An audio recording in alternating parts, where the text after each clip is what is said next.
Bonjour, c'est Anne-Sandrine Di Girolamo au micro des Ondes de Limo, le podcast immobilier attentif et curieux.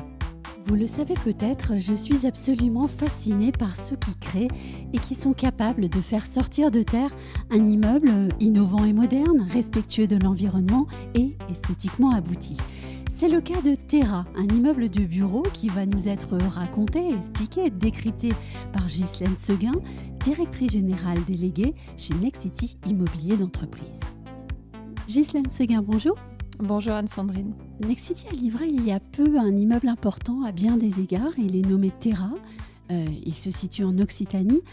En quelques mots, pourquoi mérite-t-il que nous lui dédions un podcast, cet immeuble ? Alors, il y a plusieurs raisons à mon sens. La première, c'est sa localisation, puisqu'en fait, c'est un immeuble qui se situe tout près de la gare LGV de Montpellier.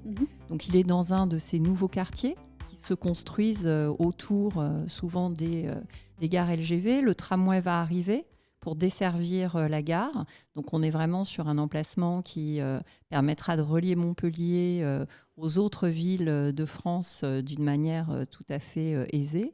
Ça, c'est le premier intérêt. Le second, c'est que c'est un immeuble qui est d'une taille de 7500 mètres carrés. Oui. Donc, c'est une belle taille pour un immeuble en région.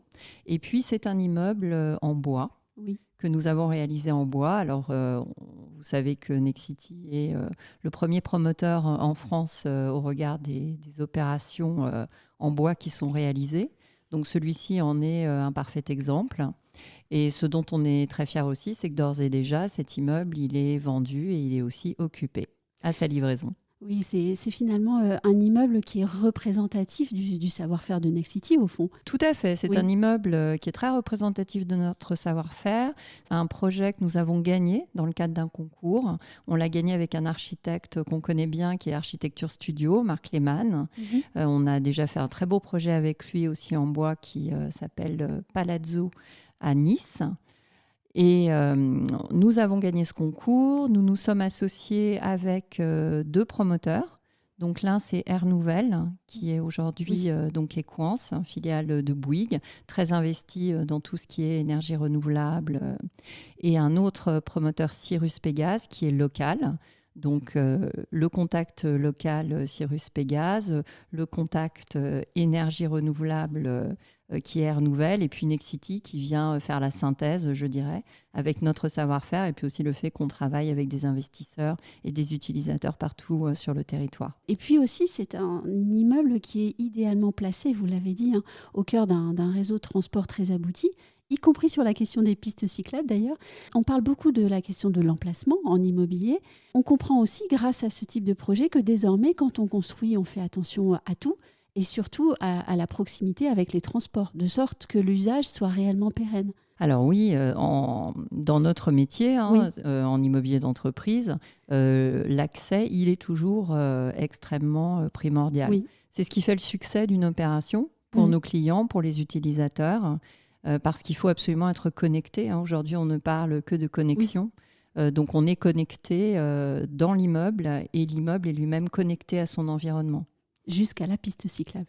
Alors là, comme on est sur tous ces nouveaux quartiers, et c'est un parfait exemple, on a forcément les mobilités douces qui sont mises en avant. Oui. Donc, ça veut dire aussi qu'on a les transports en commun qui arrivent.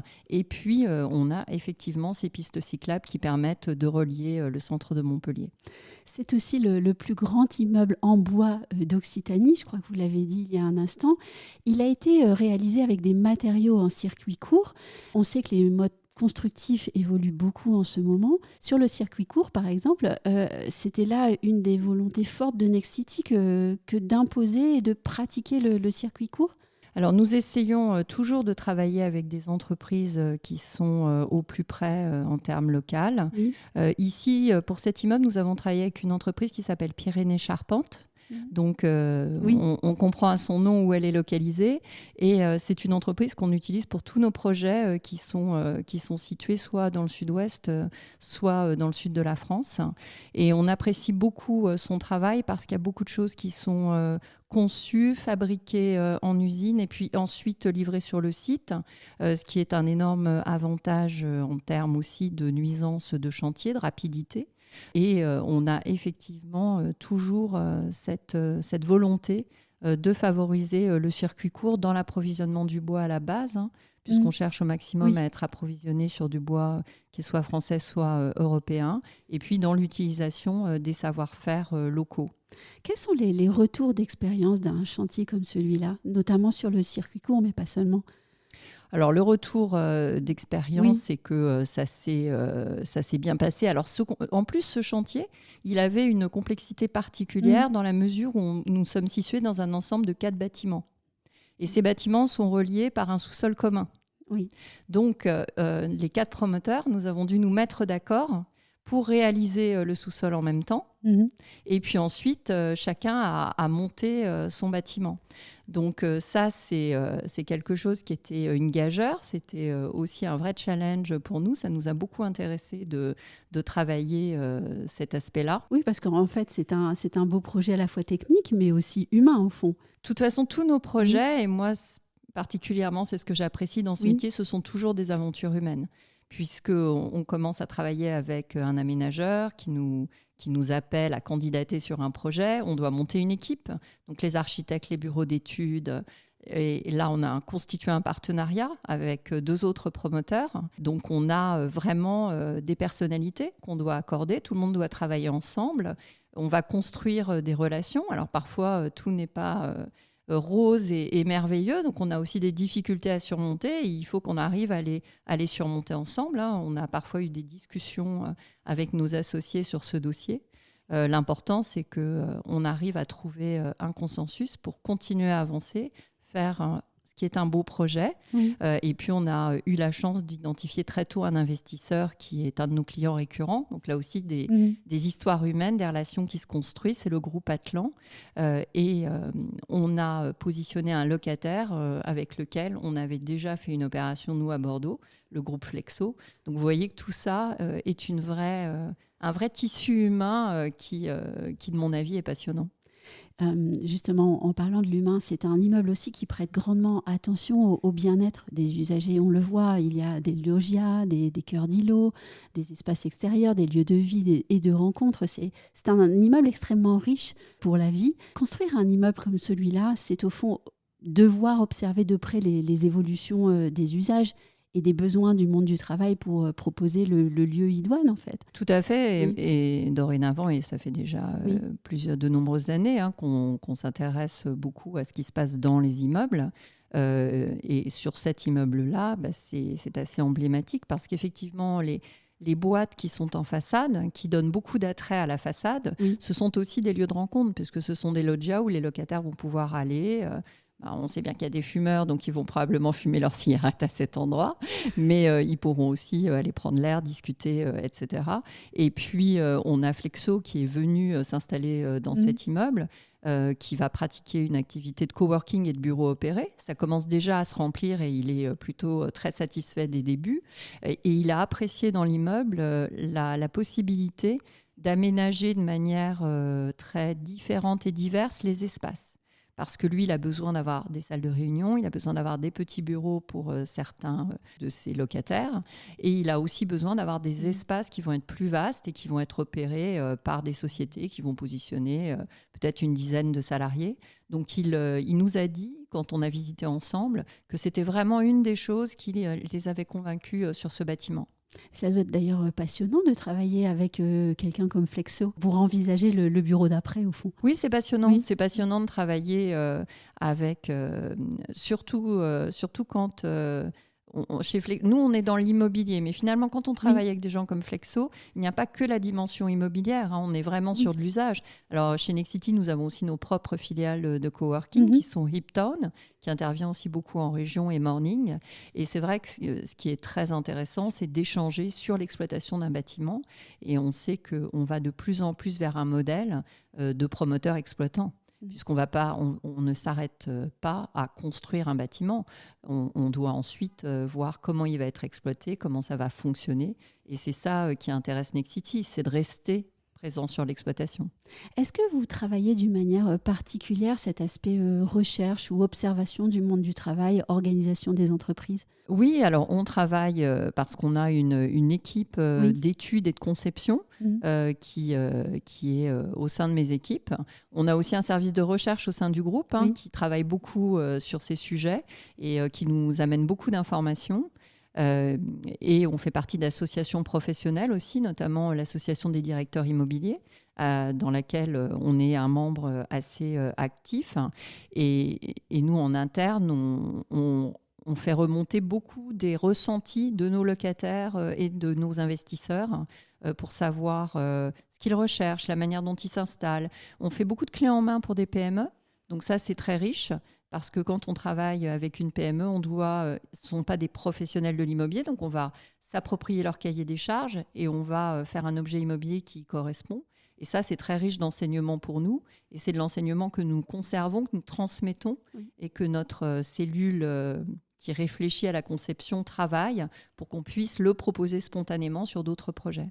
Et est-ce que sur Terra, par exemple, vous en avez tiré quelques enseignements que vous déploierez plus tard ailleurs ? Oui, alors sur Terra, d'abord, on a cet enseignement sur les loggias, les terrasses, qu'on pousse de plus en plus parce qu'on sait combien c'est important maintenant. Et puis sur Terra, on est sur un immeuble en bois sur lequel on met beaucoup de hauteur finalement parce qu'on laisse le bois apparent. Et dans les circulations, on a un petit peu moins de hauteur, mais ce qui permet d'avoir plus que des hauteurs standards sur les plateaux de bureau. Et ça, on a vu le succès autant pour Flexo que pour le groupe Engie, qui est aussi locataire de l'immeuble. Donc ça, c'est quelque chose qu'on va reproduire. Et puis aussi, tout le travail qu'on a réfléchi avec Flexo sur la possibilité d'aménager avec beaucoup de souplesse les bâtiments. Oui. Et c'est un travail qu'on a aussi réfléchi à Lyon quand on construit un campus pour Galiléo, où on va avoir une densité très importante, puisqu'on a près de 2000 étudiants qui vont être là. Et on s'est posé la question d'avoir des portées le plus grandes possible dans le bâtiment, sans recoupement, sans poteau, pour pouvoir justement offrir la plus grande qualité de flexibilité à l'école. Oui, parce qu'au fond, on parle beaucoup de la réversibilité, mais il n'y a pas que ce concept-là, en fait. Vous venez d'en donner un autre qui est peut-être plus facilement diffusable, c'est celui de flexibilité. C'est très important aujourd'hui. On voit qu'on a de plus en plus... Nous, on fait beaucoup de centres de formation. On fait des centres de formation, on fait des écoles d'enseignement supérieur. On a livré à Marne-la-Vallée le campus de Loite sur 23 000 m². Donc, on se retrouve souvent à discuter de salles de classe, d'espaces communs, de lieux où on se rencontre. Et tout ça nous permet d'apprécier combien il est nécessaire qu'un immeuble il soit flexible, comment je peux très facilement passer d'un mode d'aménagement à un autre, comment je peux avoir une salle qui est pour 10 étudiants, comment elle devient pour 30, 40, 50, comment je la passe en lieu de réception. Tout ça, c'est des choses qu'on travaille beaucoup. Et travailler notamment sur le campus de Loite, ça a été riche d'enseignement, parce que de Loite avait des demandes très particulières sur ces lieux de réception. Et c'est vraiment aussi ce qui nous apprend et ce qui nous pousse à progresser encore. Oui, ça s'appelle peut-être l'art de pousser les murs. Exactement. Selon son envie et selon le goût du jour. L'art de pousser les murs en restant dans les murs du bâtiment. Est-ce qu'on peut parler maintenant de la gestion des énergies dans cet immeuble ? En quoi est-ce qu'il est performant ? Alors, l'immeuble est performant d'abord parce qu'il est situé dans un quartier qui dispose d'un réseau de chaleur. Oui. Donc, il est relié à ce réseau de chaleur. Donc, ça, c'est déjà très performant et vertueux en termes d'environnement. Et puis, on a également installé des panneaux photovoltaïques en toiture. Alors, ce qu'on fait maintenant très souvent, ce qui permet, suivant les cas, de récupérer l'énergie pour le bien des parties communes de l'immeuble, ou bien on revend l'énergie, mais ce qui permet en tout cas aux utilisateurs de bénéficier d'une équation énergétique qui est meilleure. Donc c'est des procédés maintenant qui sont quasiment systématiquement intégrés dans les bâtiments. On a parlé tout à l'heure de vos deux locataires, Flexo et Engie. C'est déjà un succès commercial, cet immeuble. Oui, et c'est ce qui nous fait très très plaisir parce que on a, au départ de cette opération, on a acquis le terrain Et c'était un risque qu'on a pris ensemble entre copromoteurs. Alors, peu de temps après, on était déjà en négociation avec Atlan. Donc, c'est vrai que rapidement, on a sécurisé la vente de l'immeuble, ce qui était aussi une belle équation économique qui marche bien, où tout s'enchaîne bien. Hein, ça aide à porter les projets. Et puis, très vite, on a eu des marques d'intérêt. Donc, de coworkers, d'ailleurs, on en avait 2 qui ont fait concurrence sur le sujet. Et c'est vrai qu'aujourd'hui, entre Flexo et Engie, il ne nous reste plus qu'un plateau à commercialiser.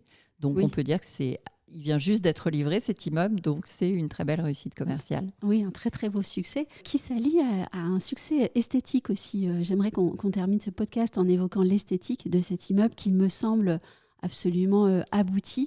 Je n'ai pas eu la chance de visiter cet immeuble, mais vous l'avez eu. Qu'est-ce qui vous a le plus séduite au niveau de l'esthétique de l'immeuble ? Alors, je pense que ce qui séduit le plus, c'est cette façade avec ce rythme différent et ces boîtes, hein, les loggias, qui ressortent sur la façade. Réellement, c'est extrêmement agréable à l'œil. Ça donne toute sa spécificité, son attrait à l'immeuble. Et c'est vrai que quand on arrive, c'est extrêmement plaisant à l'œil. On a vraiment envie de rentrer et d'aller voir ce qui se passe dans ces loggias. Ça donne de la curiosité. C'est un très, très bel objet. Oui, c'est le fruit du travail du cabinet d'architecture studio. Oui, Architecture Studio, c'est un excellent architecte. Hein. C'est notre immeuble Palazzo Meridia à Nice a gagné beaucoup de prix par cette architecture. C'était lui aussi le plus haut bâtiment tertiaire en France en immobilier d'entreprise, 35 mètres de haut, donc une belle prouesse, avec une résille blanche autour de l'immeuble qui est vraiment très belle à regarder, ressort magnifiquement sur les images. Et je pense que ce deuxième projet que nous faisons ici avec Architecture Studio, c'est également un immeuble qui restera dans les annales et dont je suppose qu'il pourrait aussi gagner beaucoup de prix. Oui. J'ai envie de vous poser en dernière question une question plus personnelle, si c'est possible. À quoi pensez-vous le jour où vous terminez un projet, où vous en donnez les clés ? Alors, moi, je m'attache beaucoup à mes projets. Donc, les projets, ça se voit. C'est un peu comme des enfants, en fait. Hein.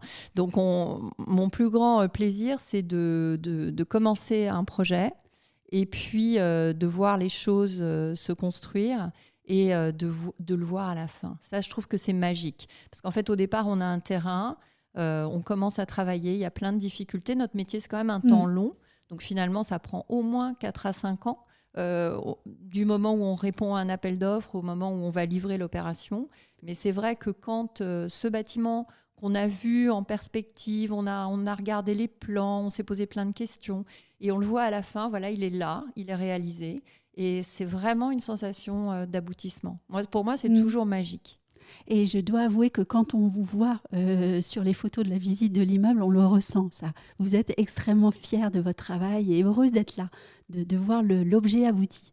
Oui, et je pense que cette fierté, elle est partagée par toutes les équipes du Nexity, parce qu'on est... une sorte d'apaisement quand on vous regarde sur ces photos. Oui, c'est ça. Beaucoup de l'apaisement, beaucoup d'enthousiasme, et puis une grande fierté collective d'avoir réussi ce bâtiment, ce projet qui vit et toute l'équipe le partage et moi je suis très attachée au collectif et à l'enthousiasme collectif et c'est vraiment là qu'on se dit qu'on fait le métier qu'on a choisi. Bien, je vous remercie d'avoir bien voulu répondre à mes questions. Ghislaine Seguin.